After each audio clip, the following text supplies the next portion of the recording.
আজ নিয়ে এসেছি ব্রেকফাস্টের একটি রেসিপি। সকাল সকাল এরকম একটি ব্রেকফাস্ট হলে আর কোনো কথাই নেই।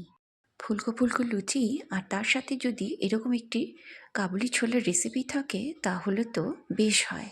এই রেসিপিটি বানানোর জন্য এখানে আমি 250 গ্রামের মতন কাবুলি ছোলা ভিজিয়ে রেখেছিলাম। সেগুলোকে ভালো করে ধুয়ে উঠিয়ে নিয়েছি। এবার একটি প্রেসার কুকারের মধ্যে আমি বেশ কিছুটা জল নিয়ে নিচ্ছি। তার মধ্যে এই কাবুলি ছোলাগুলো দিয়ে আমি 2টো সিটি দিয়ে নেব। এর মধ্যে আমি 1 চামচের মতন লবণ দিয়ে দিচ্ছি। মিডিয়াম টু হাই ফ্লেমে 2টো সিটি দিয়ে নেব। একটি ফ্রাই প্যানের মধ্যে সরষের তেল গরম করে তার মধ্যে 2টো বড় পেঁয়াজ কুচি করে দিয়ে দিয়েছি। একটি রসুন সেটাও ছোটে দিয়ে দিয়েছি। 1 থেকে 1.5 ইঞ্চির মতো আদা দিয়ে দিয়েছি এবং টমেটোগুলো মাঝখান থেকে কেটে ঠিক এরকমভাবে আমি এর মধ্যে দিয়ে দিচ্ছি। এর মধ্যে আমি 1 চামচ মগজ দিয়ে দিচ্ছি আর 1 চামচ জিরে। এগুলোকে আমি এই তেলের মধ্যে বেশ ভালো করে একটু ভেজে নেব। একটু সফট হয়ে আসলে আমি এগুলোকে তুলে নেব। এপিট ওপিট করে একটু ভেজে নিতে হবে এটা। দেখুন নরম হয়ে এসেছে। এবার আমি এটিকে ঠান্ডা করে একটি মিক্সার জারের মধ্যে ঢেলে নেব। মশলাগুলি মিক্সি জারের মধ্যে ঢেলে নেওয়ার পর এর মধ্যে বেশ কিছুটা ধনেপাতা আর 5-6টে কাঁচা লঙ্কা আমি দিয়ে দিচ্ছি। এটি আমি খুব ভালো মতনভাবে এটি পেস্ট তৈরি করে নেব। এবার একটি কড়াইতে সরষের তেল গরম করে তার মধ্যে একটি শুকনো লঙ্কা, 2টো তেজপাতা ফোড়ন দিয়ে দিচ্ছি। তার সাথে দিয়ে দেব 1 চামচ সাদা জিরে।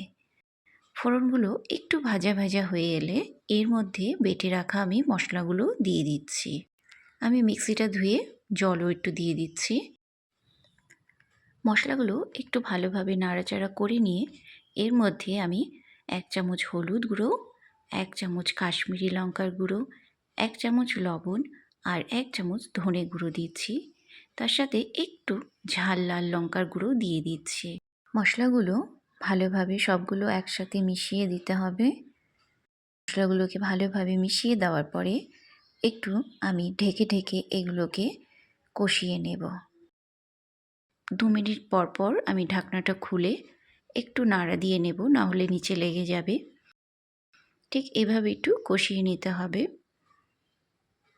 মশলাগুলি কষে আসলে এর মধ্যে আমি ছোলাগুলো দিয়ে দেব। ভালোভাবে নাড়িয়ে নিতে হবে এই ছোলাগুলোকে।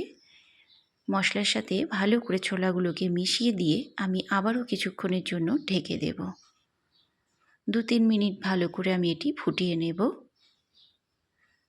আমার চ্যানেলটি সাবস্ক্রাইব করা না থাকলে সাবস্ক্রাইব করার অনুরোধ রইল। ঢাকনাটা খুলে নিয়ে একটু নাড়িয়ে দিচ্ছি। ছোলাগুলি বেশ নরম হয়ে গিয়েছে। এবার এর মধ্যে আমি 1/2 চামচের মতন গরম মশলা দিয়ে দিচ্ছি। ভালো করে মিলিয়ে নিচ্ছি আমি এটা। দেখুন কত সুন্দর একটি গ্রেভি তৈরি হয়েছে। আমার রান্নাটা কমপ্লিট হয়ে এসেছে। আমার রান্নাটি আপনাদের কেমন লেগেছে অবশ্যই কমেন্ট করে জানাবেন। ভালো লাগলে একটি লাইক ও শেয়ার করবেন।